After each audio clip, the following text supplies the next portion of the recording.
All right, so today's weekly news ending airing June 21st, 2026. We've got Xbox needs to be sustainable.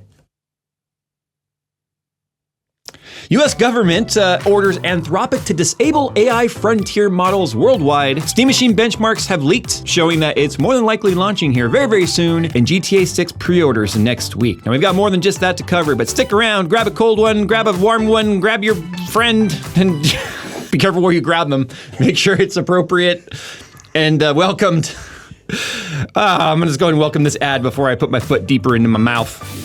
We spend a lot of time talking about protecting our devices and our online accounts. We use strong passwords, two-factor authentication, VPNs, antivirus software, the whole deal. But what about the payment information we're handing out every time we buy something online? And that's where privacy.com comes in. Privacy lets you create virtual payment cards that act as a layer between your actual bank account and the websites you're shopping on. Now, instead of entering your real card information everywhere, you can generate virtual cards specifically for online purchases and subscriptions. And honestly, after dealing with card replacements following data breaches in the past, I can tell you it's not just the fraud that's annoying, it's updating every account, every subscription, and services tied to the card afterward. And that's where virtual cards can be incredibly useful. Now, one of my favorite uses for privacy is managing subscriptions. We've all signed up for something that was easy to start and surprisingly difficult to cancel. And with a virtual card, you can pause, lock, or close that card if needed, giving you much more control over who can charge you and when. It's also great for shopping on unfamiliar websites. Maybe you're ordering a specialty item from a store you've never used before, or you're not entirely comfortable giving them your real payment information. And privacy allows you to create a one-time use card that becomes useless after a single transaction. So there's no concern about the card being reused later. Now, the flexibility is what makes the service so useful. You can create different virtual cards for different purposes, helping reduce your exposure whenever you're shopping online. Now, there's also a feature called private spend mode that I think is pretty clever. So instead of showing the merchant name on your bank statement, transactions appear as privacy.com. And if you're buying a surprise gift for someone who shares finances with you or just tends to notice every transaction, that extra layer of privacy can help keep that surprise intact. And one reason I've personally used privacy for years is their business model. Privacy doesn't sell customer data.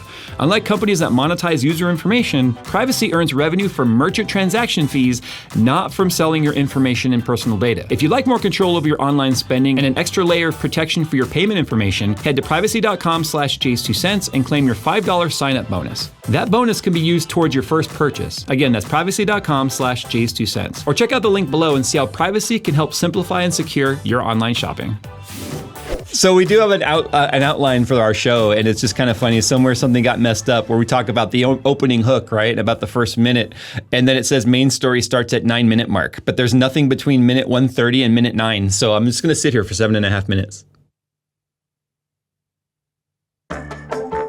So Xbox is entering its profitability era. Imagine that. New CEO suddenly goes, you know what we should be doing? You know what would be a great business model? Making money. Xbox has only been around for what, 26 years, 25 years, something like that. And they're just now realizing this. There's a reason why they're Microsoft, right? Anyway, for nearly 20 years, Xbox has spent billions of dollars trying to sit atop the gaming industry. And in the last 5 years alone, they have spent over $80 billion in studios to bolster their gaming portfolio for things like Game Pass. I hate Game Passes, by the way. I hate season passes. I hate Game Passes. I hate all of it. Now, I understand why so many people love it, because you can play a certain title and be like, hey, I don't have to buy the game. I could just have Game Pass and play the game as long as it's on the library. But we talk about this profitability era right now, and Xbox is one of those companies that's now starting to realize, like, hey, and EA Game Pass and all that, they're starting to realize this, like, maybe we shouldn't put our hard-hitting AAA titles on our Game Passes on day one, right? Maybe we should have a buffer period there where we force them to buy titles and stuff. Now, I know that me saying I hate Game Passes is almost like I'm saying I want you guys to have to pay for the games. That's not what I'm saying. I just hate subscription stuff. I just do. And I think we all are pushing back on these subscription model things. And I think we should push back on gaming subscriptions as well. Look, you can't have a half foot in the deep end or put the toe in the deep end and then be like, oh, it's too warm over there. I'm going to go over here. I don't know what that analogy just proved. My point is you can't have it both ways. You can't hate subscription models in one area and then praise them in others. Anyway, they spent $69 billion acquiring Activision Blizzard in 2023, $7.5 billion acquiring ZeniMax, the parent company of Bethesda and id Software, in March of 2021, and even more money acquiring studios like Ninja Theory, Double Fine, and Compulsion Games. Now, what you can understand here is that's starting to become a very expensive portfolio, if you will. Now, what's happening here is obviously as the whole gaming market has really slowed down, those expenditures of buying the company have then just turned into continued losses, right? So Tom's Hardware is reporting that the Xbox hardware has become unsustainably expensive. I feel like we need to start a new segment of this show just called the Duh Factor, right? Duh. So anyway, this year's newly appointed Xbox CEO, Asha Sharma, said they, being Microsoft, expect to pay roughly 5 times more for the console components than they did just 2 years ago. Shared in a company blog post titled, "The Next 100 Days, Xbox Reset." The post covers the general situation all hardware companies are with an increased cost. We've seen a PS5 go up, we've seen Switch 2 go up, Steam Deck go up, and that's not typical. Pricing usually goes down over time in this industry. In the last 5 years, they have spent over $20 billion to lose $500 million in annual revenue in the same period. Currently, that means basically they spent $20 billion, but what they actually had coming in was $19.5 billion. So that's a net $500 million loss, right?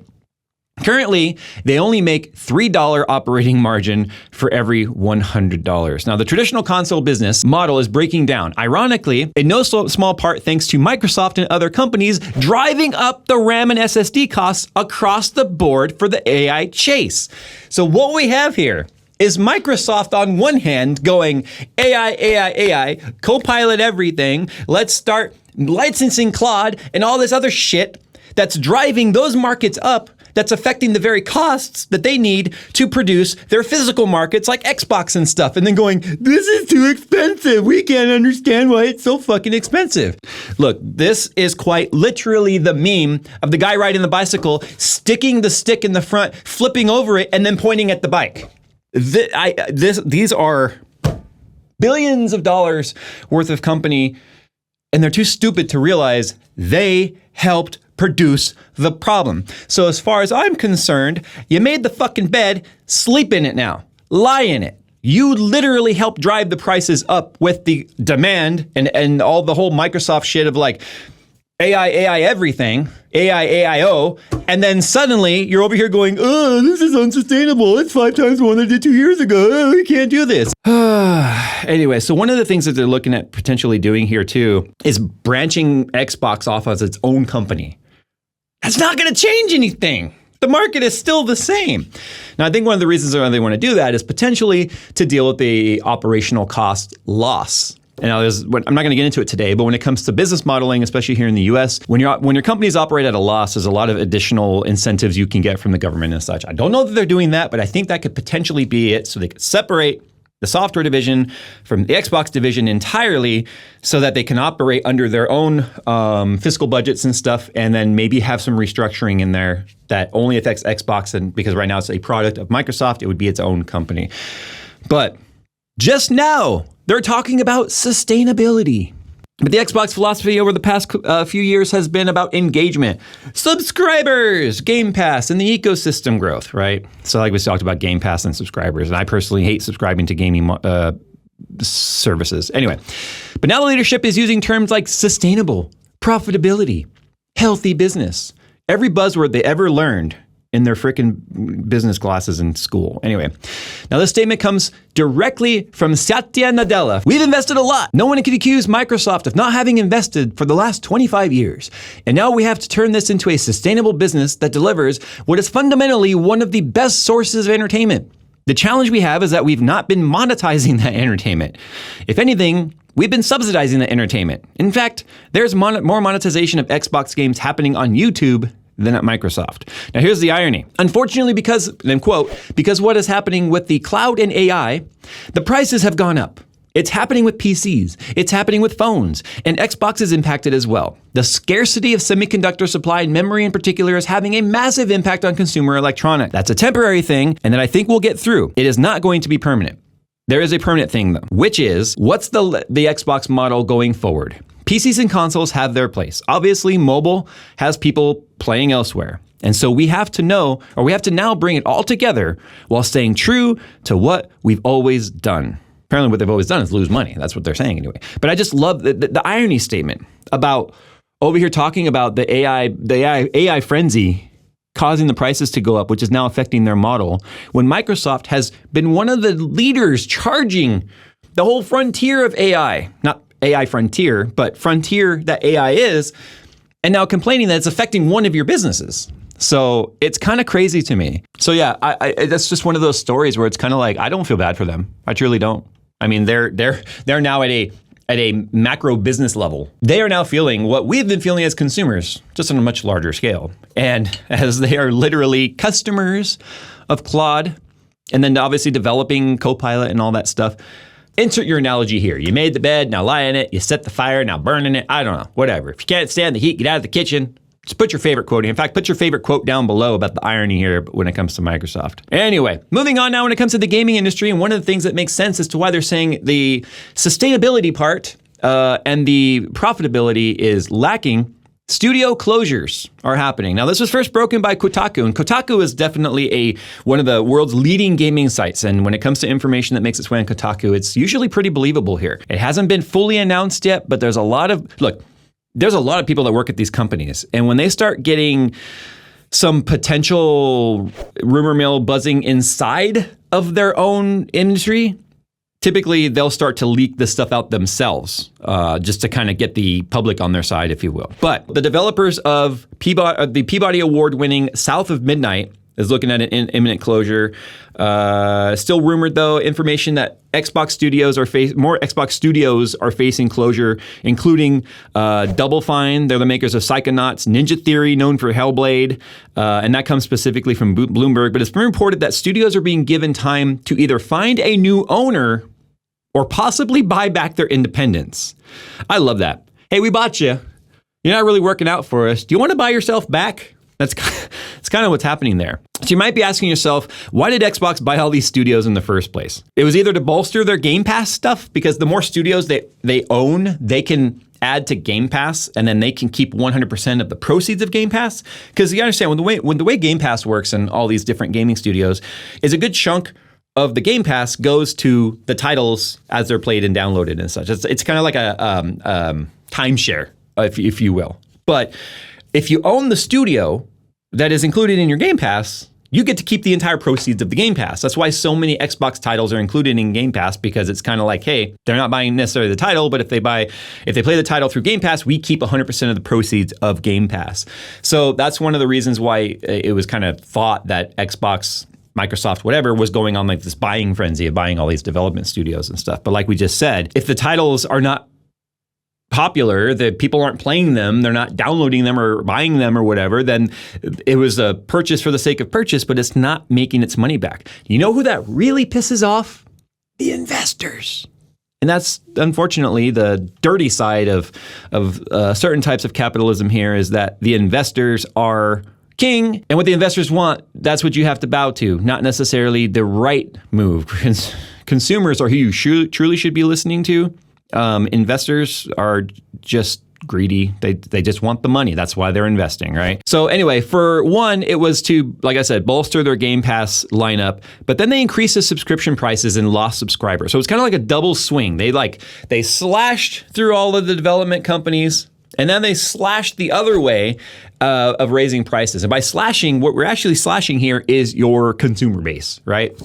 So they raised it 50%. They went from $19.99 a month for the ultimate tier to $29.99 in October. And then guess what happened? They lost millions of subscribers, which led to them having this like all hands on deck crisis meeting when they were like, oh shit, we bought all this stuff. We're not making any money on it. We'll raise the Game Pass. That's what will make some of it back. They raised the price, and then many of you said, fuck you, we're not paying more, and then just canceled it. And now they're left holding like all the bag of empty money, if you will, empty bags of money. And now they're freaking out. I kind of feel bad for the CEO that took over Xbox, though. Literally, this was kind of like, you got, you know the scene in Pirates of the Caribbean? Cannonballs are blasting through everywhere, and metal and wooden shards are going everywhere, and dude's just walking down the rail like holding it, and everything's exploding around him. I feel like that's what was happening, but only what happened here is that captain said, hey, you're captain now, put her on the railway, and then jumped overboard. Like, that's what it kind of feels like is happening here. Anyway, so for now, profitability means fewer projects, bigger bets, which has sadly led to canceled games, safer ideas like more Fallouts, more Elder Scrolls, and it's less creative risk. Look, games that typically do really, really well are games that tend to break the mold, and if you do it right. So they're doubling down on safety. They're doubling down on doing it the same thing again or remastering and then hoping that that's going to bail them out. Unfortunately, it's not bailing them out. It's now leading to potential closures of these studios that they've acquired because the cost involved in keeping them running, they're not bringing in enough money to keep the individual studios running. So like if you bought Ninja Theory, right? And Ninja Theory is no longer making enough money to cover its expenses, you're not only out the operational cost, you're out the buyout price too. So that's why their Xbox and Microsoft are kind of freaking out. Anyway, in closing, Xbox we've known for the last decade was focused on building an ecosystem. The Xbox we're about to see is more focused on making that ecosystem profitable. Business! Imagine that! I also want to add, I feel like a lot of these companies have been able to just phone it in because gaming was so popular, consoles were affordable enough, hell, TVs were cheap enough that they just figured like, oh, we can put out a hot, steamy pile of dog shit and people will buy it. Well, people aren't buying it anymore. You know why? Because gaming is a commodity. Prices are up. Inflation is through the roof. And these are the kinds of things people let go first. Because, you need gas, you need rent, you need food. You can't eat your games. Okay, so the US government is blocking Anthropic's newest and most advanced AI models. We're working on a long form piece on this specifically regarding Anthropic and Mythos AI. That content is moving quickly and it's taking time for us to put together the outline. It's probably the most deep dive type of not investigation, but piece we've ever put together. So be patient with me on that. That's why we're kind of covering some of it in these news pieces, because every time we think, okay, we're ready to start filming this, it's like, oh, major development. Now one of the major developments here is that the US government is even saying, whoa, this shit's too dangerous. Stop it. So, but it's not because of copyright or misinformation. It's because they reviewed it as a national security risk. So Claude 5, or Fable, is a version of Anthropic's Claude Mythos. To give you a quick background, Mythos is a frontier model that's capable of basically brute force entering any system you point it at. Now, it uses human-derived techniques, right? So they have to train, they have to learn, and they learn based on the techniques that are already there. They're learning on human modeling of hacking, but it's extremely fast and efficient at it.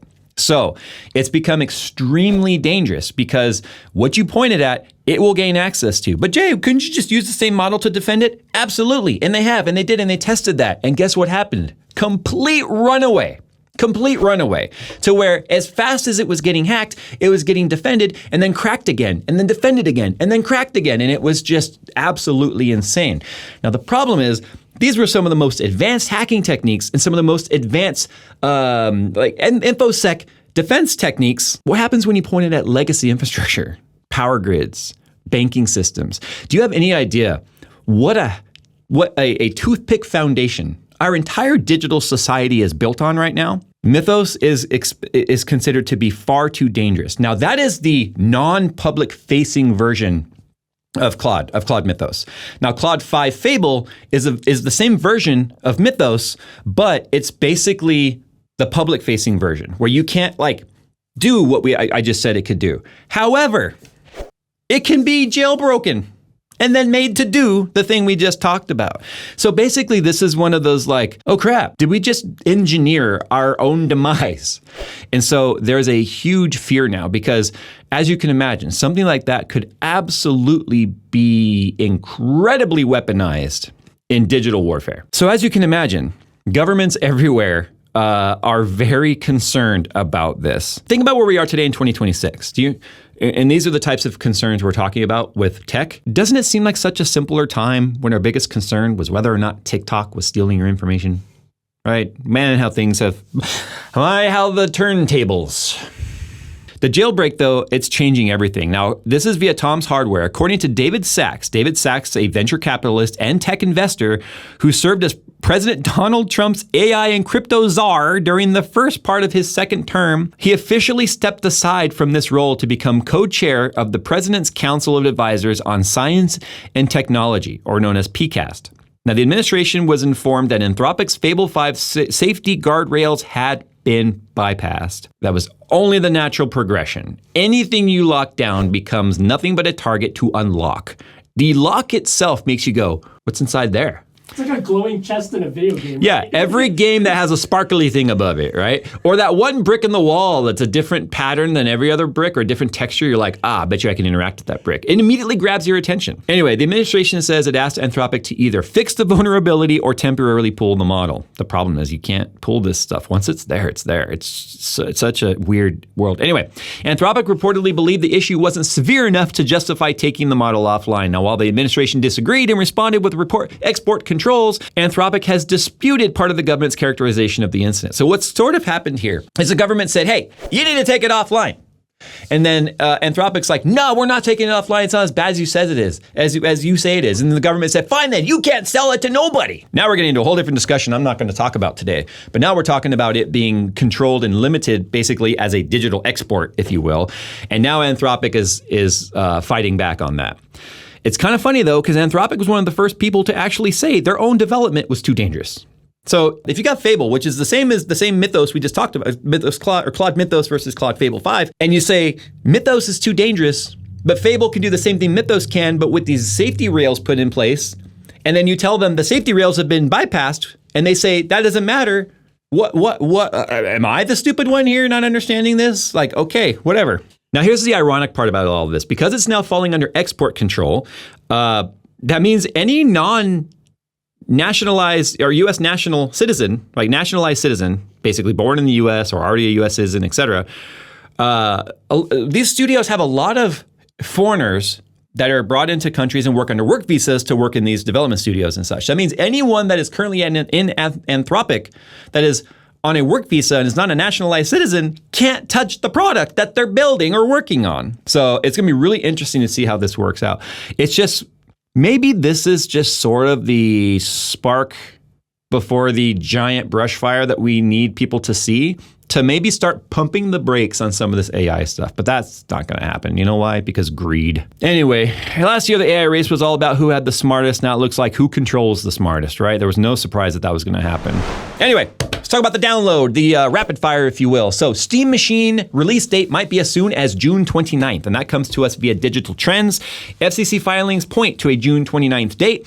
We've already known people were tracking those containers, and those containers have landed and been offloaded a long time ago. In fact, more recent shippings have shown that there's a lot more coming to the US. So we're thinking that this is the bolstering of the hardware now making its way to the market.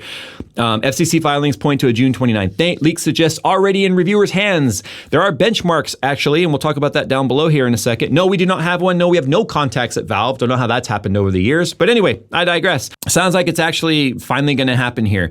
Steam Machine performance benchmark leaks signals approaching launch. That's via Tech Power Up. And the review embargo apparently is June 23rd. So that's 2 days after you guys are seeing this video.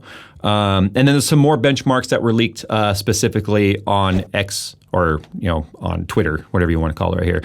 But if we look at those right here, we can just see some specific performance figures here.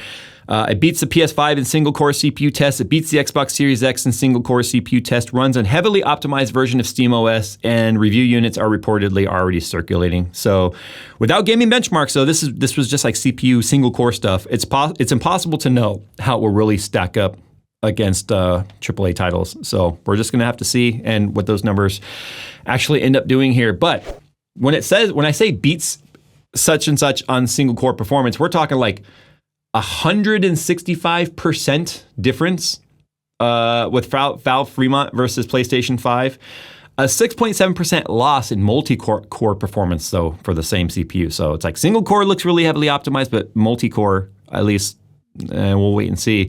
Versus Xbox Series X, a 52% uplift in performance in single-core, but 11% loss in multi-core. So it's going to be really interesting to see what happens here. Intel's first chip with NVIDIA graphics is coming early 2028, according to the latest leak, and it could mark a new era for handheld PC gaming, which is really interesting to me that NVIDIA would be getting involved with Intel on that, considering NVIDIA is going to absolutely have a competing product eventually with RTX Spark. But that's the NVIDIA way. Just control as much market as you possibly can, and then just slice those and chop off your fingers and arms you don't need anymore, because you can just AI print new ones, right? There's that. So Intel's first chip with NVIDIA graphics, though, is apparently coming in Q1 2028, or at least being demoed at CES 2028. So that's year and a half away. But it's funny how fast a year and a half goes.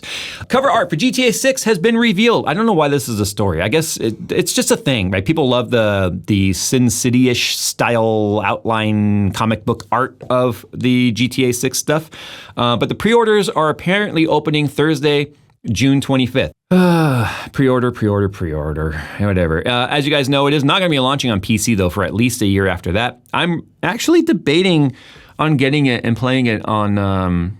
I don't have an Xbox Series X. I have an Xbox One. That was the most recent Xbox I have. I do have a PS5 non-Pro, though. I might get it just to kind of see what the game is like.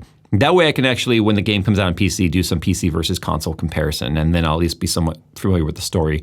But anyway, the new teaser of the city, though, you can see a lot of stuff going on in the background. As you can see, it's obviously Florida-based. It's got this whole, it's a Vice City style, clearly. So no more Los Santos. Anyway, MSI Claw 8 EXAI showing $1,799 price. Phil, how much was the Claw when you returned it? It was 1,000, and I actually don't have an Ally. I have a Claw 7, which I got for 800, so literally $1,000 less than that Claw. $1,799 price point. Now, it is built on the new Arc G3. We did talk about the new Arc stuff, and it's going to have a huge performance bump. But does it have a 100% performance bump for the 100% price bump? No. Circle back to the Microsoft, circle back to the microslop. I'm sorry. I know Steve has done that same bit. We've just gotten so used to, I call it microflop. Like I've just always referred to it as microflop, and then microslop became the thing, and it's really hard to actually say Microsoft these days. Anyway, the whole it's too expensive as they're buying Claude tokens. Anyway, moving on.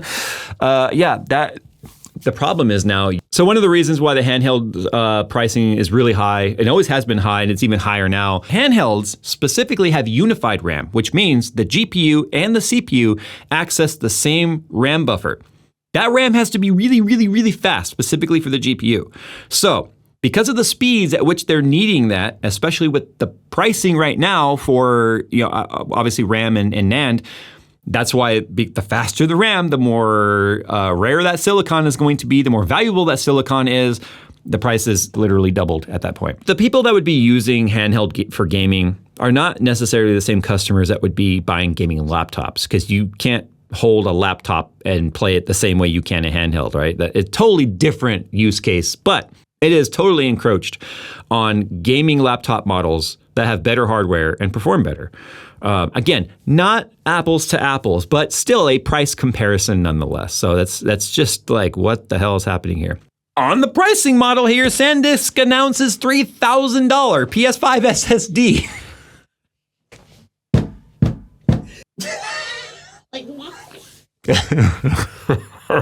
Even Digital Foundry's basic premise is, what are we doing? Anyway, the retail SSD market has almost disappeared, by the way. Obviously, with Micron leaving the industry, the consumer industry left us with only 2 of the 3 major suppliers of NAND and storage, M.2 storage for consumers. And now, as you can imagine, with the amount of direct business-to-business sales and these data center build-outs and stuff, that means the consumer SSD market has all but just about disappeared. We knew there was going to be some lag. It's been, 6 months almost now, maybe a little bit less since Micron made that announcement.